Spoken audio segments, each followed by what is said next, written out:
Hello, welcome to the dorm room. This week we'll be talking about Drew Brees' injury, NFL Week 2, and my Trout season-ending injury.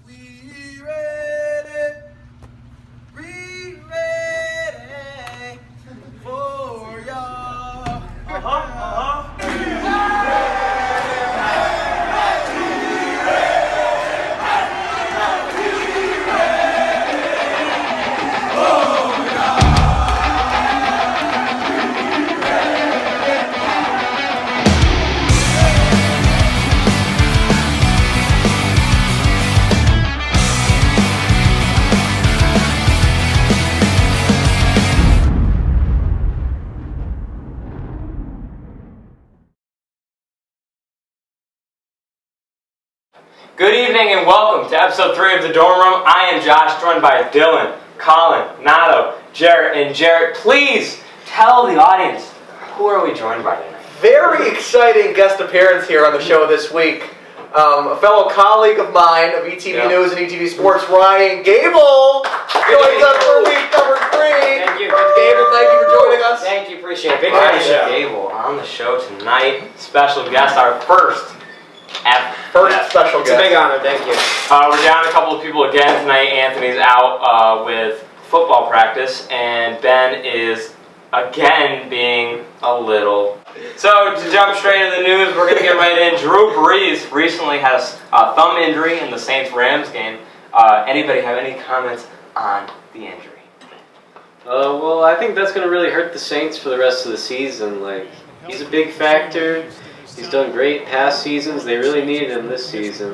With a thumb, he's going to be out for 6 weeks. I don't know if they can make it to the playoffs. Can they win these 6 games? That's rough, and I must point out that according to the stats, Teddy Bridgewater is not as good as Drew Brees. No, he just isn't really cutting it. Last time I checked, he's not. He's not cutting it. He's I mean, the Saints have a lot of weapons, but if you can't get the ball to your weapons, because I heard it starts with the quarterback. usually that's how it starts. Yes. Usually how it starts. I remember it working that way. Usually that's how it starts. I mean, they got Michael Thomas, they got Alvin Kamara. I mean, they got a lot of guys, but how is Teddy Bridgewater going to get them the ball? I mean, they have Seattle, too, on Sunday, so that's going to be a very tough test for Teddy Bridgewater. They're coming off a big win, too. Yeah, exactly, against Pittsburgh.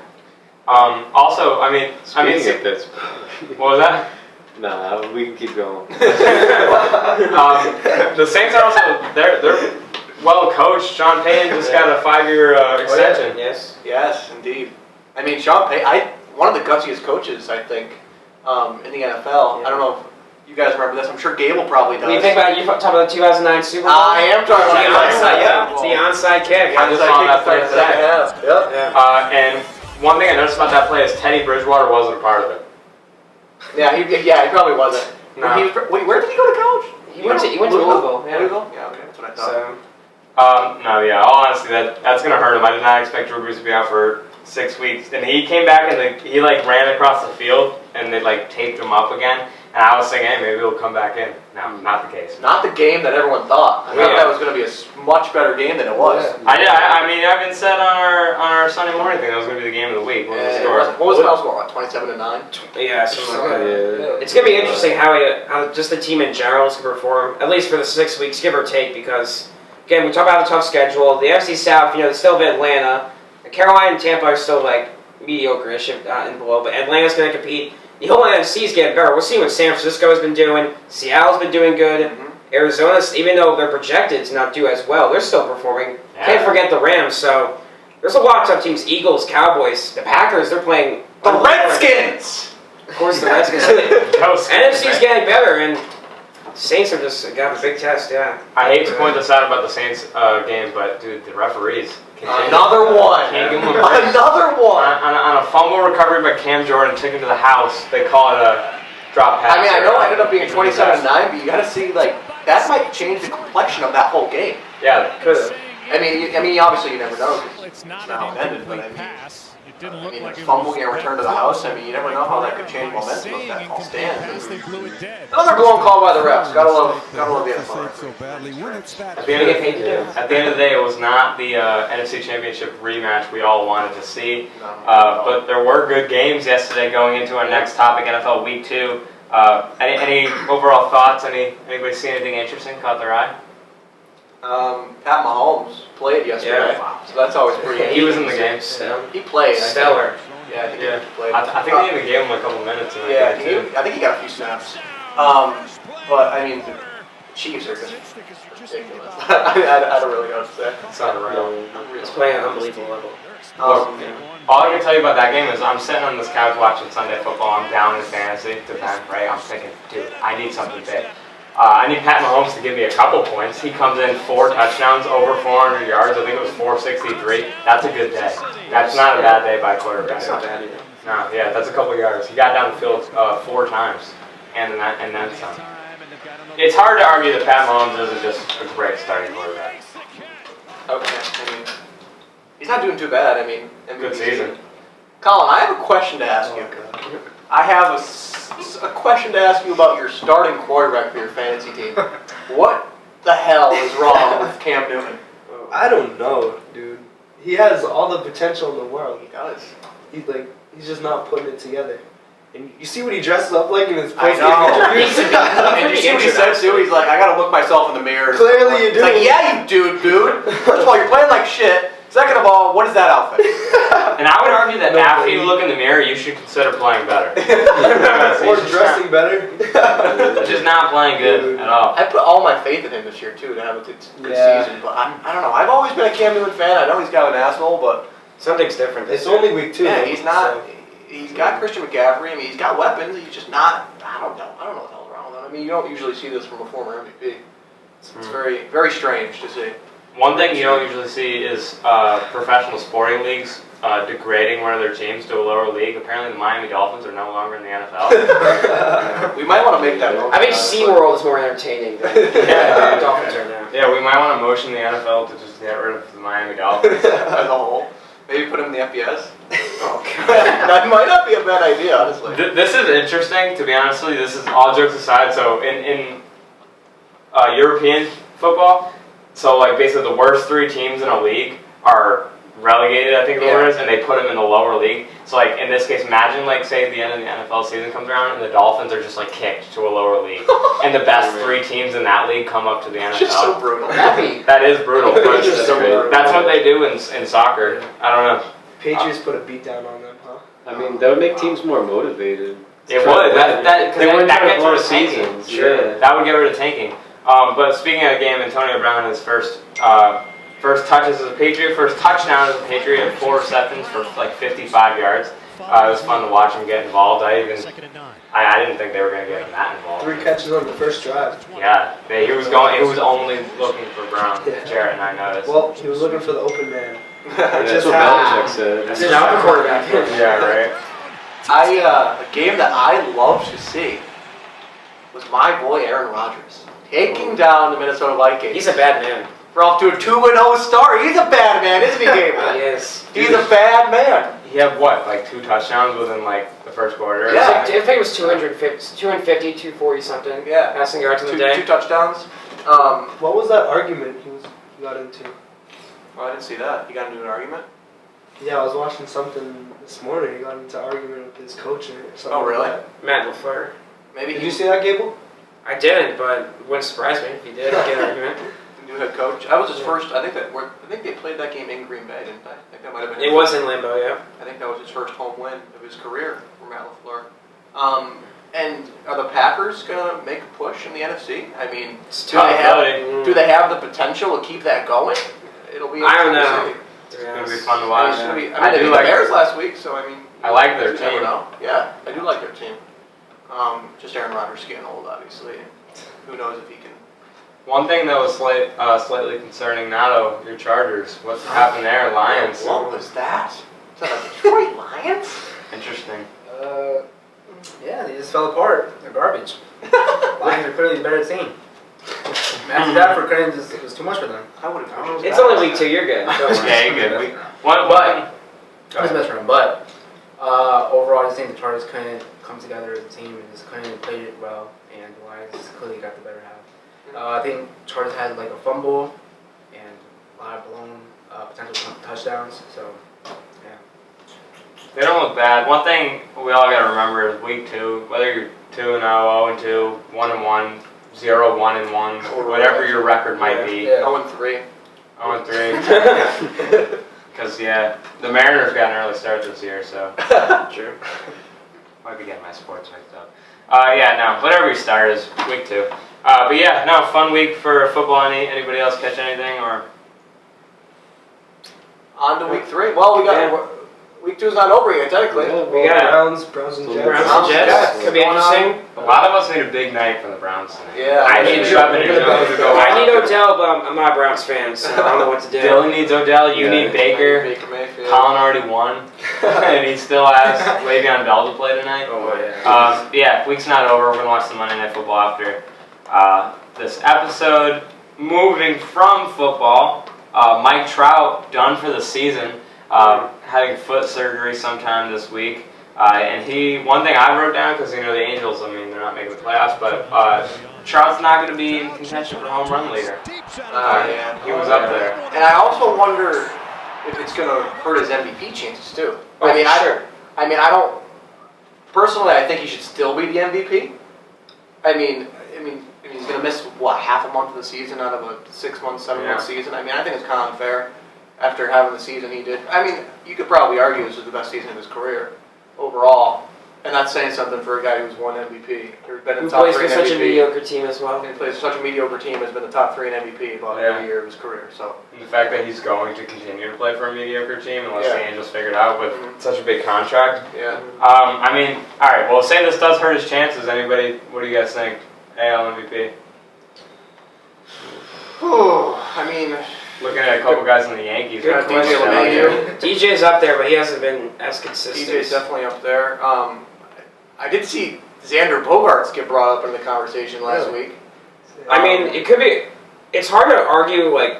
You could say a Red Sox player like Xander's, because Xander's having a great year, but even Devers has a good year. Yeah, it also depends on team. You can argue them for sure, but what I think of as playing a little bit devil's advocate is the team's not doing well. Exactly. So that kind of hurts. But then you got to look at the same thing with Trout. Yeah. Sure. You know what I'm saying? But there's also, not to make another argument to your argument, but Trout's just obviously going to be better than Trout. Yeah. But you're right. And Alex Bregman too, who, if you're talking about success of the team, you'd be the clear-cut favorite because the Astros, I think, are going to win the World Series. Sorry, Gable. Yeah, I'm taking the Astros. They have arguably the best pitching staff in baseball. So. Yeah. Unreal. So Bregman's also in the conversation. 2 Red Sox, Devers and Bogaerts, and then you got Mike Trout, obviously. But I do think it'll hurt Trout's chances. It's kind of sad to see because I would have loved to see Trout win another MVP. Yeah, dude, I agree. Anyways, leaving the AL, moving to the NL, the Brewers stayed a little hot. Brewers stayed a little toasty. Yeah, with no Yelich as well. They stayed a little hot without Yelich. That's big. I'm rooting for him. I know there's a couple people rooting for the Brewers this year. Now that Yelich goes down, people are looking for Milwaukee. You lose an MVP like that, that's crazy. Yeah. Fun to watch. Oakland's been a little hot too. I know they were in that second wild card spot behind the Rays. They jumped right up. I think they're in the first wild card spot now, aren't they? They jumped in the first. Cleveland's down, not in the wild card. So it may be between the Rays and Cleveland to jump in. It's gonna be fun to watch that unfold. Any other MLB news from anybody? I don't watch baseball. It's almost playoff time. That's about it, really. Almost playoff time. Yeah. I agree. Colin does not watch baseball. I can't blame him. A year ago, I was not really watching baseball. Jared reintroduced my love, and I've been watching a whole lot of baseball this summer. Dylan, down there, you've been awfully quiet. Your Yankees. What do you guys say? We can do it. We're going to win. Yeah. All right. Well, closing that out, let's move into our top 7 plays of the week. Next up, we have Chargers-Lions game. Phillip Rivers under pressure throws a 47-yard bomb to Mike Williams, who jumps forward and stretches out his arms to save it from potentially being picked by Quandre Diggs. All right, we're going to go to Eagles-Falcons here in week 2. Matt Ryan going to drop back in the pocket. He's going to air one out to who other than Julio Jones. Gets the 2 feet down. Where's the ref? Where's the ref? There he is. That's a catch. Julio Jones, a big 27-yard game there in that game. All right, for me, we're going to go with some U.S. Open action. 4th round, Baron Cilic versus Rafa Nadal. Towards the end of the match here, Cilic is going for the backhand volley. But wait, Rafa goes around the net for the winner. Sets up match points. Beautiful point from Rafa Nadal, the eventual U.S. Open champion. Now we're going to take it over to the WNBA. Chicago Sky inbounding the ball with 12 seconds left. And stolen by Dearsha Hamby and chucks it up with 6 seconds left for some reason. But that's the game winner. Las Vegas Aces win the game. And for my play, we're going to go to the Giants-Bills game. The Giants had a 4th down, and they ended up punting the ball. It heads all the way down to right before the end zone, bounces once, and then Antonio Hamilton jumps into the end zone and throws it out to the 1-yard line where the Giants get a stop. The Giants went on to lose that game. Bringing this around full circle, I'm going to take over for Anthony today, who's not here but still submitted to play. Dolphins, Patriots, Fitzpatrick steps back, fires one to a receiver, but Stephon Gilmore picks it off, running it back for 6, his first career touchdown as a Patriot in the NFL. Later in that game, Fitzpatrick throws yet another pass to a receiver on the left side of the field. He fumbles it, and Jamie Collins, with a one-handed pick, will run this one back, run, and stops running, jogging at the 30-yard line, hopping over the defender for another pick 6. 2 plays in a row. The Patriots went on to win that game by a lot to a little. That was our smoothest top 7 of all time, boys. Yeah, it was. That's pretty good. I really appreciate that out of you guys. We're killing it. And Cable. Gable with a good halfway point. That was impressive. Love it. Thank you. Thanks for And some more love for the tennis, Cable. Jared and I give love to tennis. Yeah, we're we big do. tennis nerds. We do. So. We try to get tennis in the episode each week. All right, over-unders. Getting into it, then we'll close this baby out. Starting it off, I'm going to start down in the end with Dylan. You're going to get this one. Over-under 9.5 points allowed for the Patriots defense next week against the Jets. Ooh. I'm going to go under. You go under? This is a tough one. Yeah, I don't know. The Pats were looking good against the Dolphins, although the Dolphins are pretty ass. But let's see how the Jets do today against the Browns. Who knows? Maybe they will score more. Yeah, but my we'll see. projection down below. Patriots are looking good. My prediction is over. But I'm thinking they're scoring 10 points. Okay, So, okay. not Hey, too that's bad, why we not made it too bad. 9.5. Yeah, I'm going to go over 2, and I'm going to say they cracked up to 13 points. I think the Patriots have been playing great. I think the Patriots still go on to win that game like 30-13. But I think that the Jets will finally maybe break the Patriots defense a little bit from Get the first touchdown of the year. yeah, so far from what we've seen after they've outscored their opponents 76-3 in the first 2 weeks of the season. Yeah, I think I'm going to go over it. And look, this is not saying anything bad against Patriots defense. I mean, they're a great defense. They're playing out of their minds right now. But I just think the Jets, they'll find a way to get at least, I think, 2 touchdowns. Look, they have Le'Veon Bell, Robbie Anderson, Trevor Siemian. I think they'll find 2 touchdowns. But do I think the Jets will win? No. But I think they'll get over 9.5. Yeah, I'm gonna go over 2. I'm gonna say 10 as well because that's I don't know. Actually, that's hard. I'm gonna say 10. Yeah. This is a tough one. It's Yeah, a very it tough is. one. Yeah. Because the Patriots been shitting all over the Dolphins and the Steelers the past 2 weeks, but I mean those are 2 like really bad teams. The Jets are also bad, but they're kind of better. So I'm gonna say 10. Yeah, it's over. I'm going to continue my trend of taking the lonely pick. Dylan took this pick too. I'm going to take the Dylan along. Jesus. Oh my God, Josh. Take it easy. I'm going to take the under with Dylan. Yeah, Patriots defense has looked good. I have hope in them. Another thing we got to remember is Sam Darnold is not playing. He's got mono. Yeah, he has mono, so they don't have their starting quarterback. They do have Le'Veon Bell.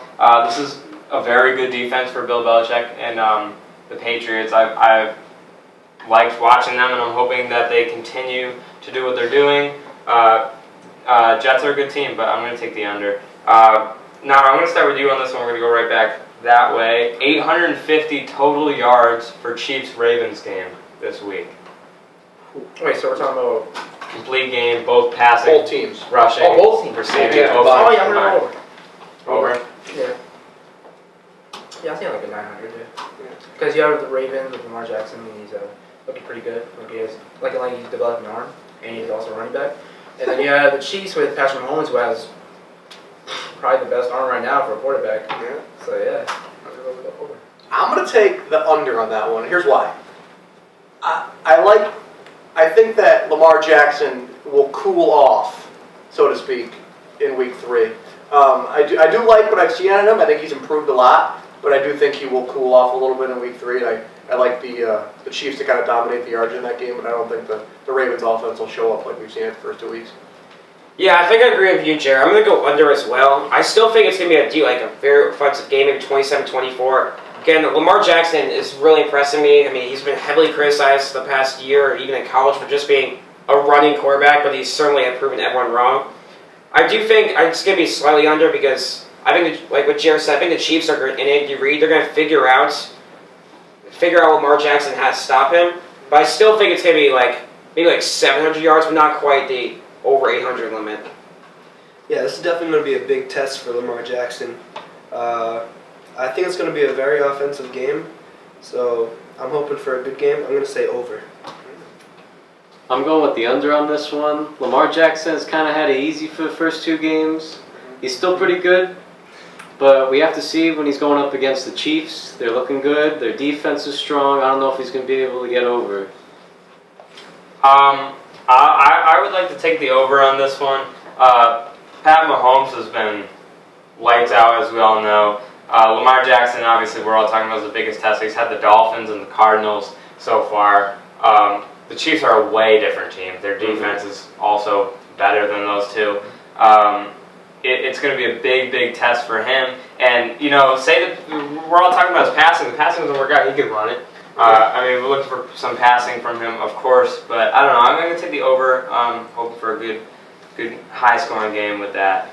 Moving on to college football, over under Jarrett, 45.5 points for Alabama versus the lights-out Southern Mississippi State. I'm going to take the over on this one. Really? And I'm going to say that Alabama scores 62 points against Southern Mississippi on that Saturday game. I just don't think that Southern Mississippi has what it takes to go up against Alabama. And I don't think any team in the nation really does right now, other than maybe Clemson. But I like 62 points for Alabama. 62-6 I'm going to go in that game. Yep. Mississippi. They don't know what the I'm going to go over because Alabama and Alabama's fucking sick, so there you go. I'm going to go over as well. Man, we talk about Tua Tagovailoa. Complicated last name, but again, he's Heisman candidate, of course. Alabama, it's almost like they always play well against teams like this, of course, and 45 points, I think they can easily against Southern Miss. I want to hand Southern Miss, but again, like Jared said, it's very hard to compete against Alabama, so definitely over in this scenario. What was the question? The question, Colin. Over under 45.5 points for Alabama versus Southern Mississippi. 45 points is a lot of points, but in college football, you never know. I'm going to trust in Tua. I'm going to say over. I'm going to say over. I don't really watch college football, but I've heard about Alabama, and they're good, so I'm going with that. All right, now, boys, listen. I've heard things. All right, I watch things. I've heard that Alabama's a good team, okay? Would you guys agree? I think I agree. All right. Now, with that being said, I'm going to take the under here. You're going to give faith to Southern Mississippi I have defense? so much faith in Southern Mississippi. So how many points are you going to give them? 35. 35, okay. What's the score? 35-0? 35-0. The score is going to be 35-0. But the question here says 45.5. So I'm going to take the under on this one. But chances are I'm going to be wrong. But hey, I just like I said, I like taking the lonely pick. That being said, this was a great episode, boys. Great episode. Great episode. Loved the first guest. And you could bet Mr. Ryan Gable will be back. Yeah. Gable, appreciate it. Everyone give a round of applause for Gable. Thank you. First guest on the show. Had a great time. Gable, any words for our viewers? Thank you for watching. These are a great group of people here. We've had a fun time to talk about sports, our true passion, of course. So hopefully stay tuned for more episodes. Like and subscribe or if you're listening to it. Just hope you enjoyed, and we'll see you next time. That's a good point, Gable. We're on Spotify, YouTube, Anchor, anywhere you can find us. Please listen. Thanks for tuning in. Any closing remarks from the main group? Go Redskins! Go Yard Goats! Yeah, go Yard Goats. Go Dolphins.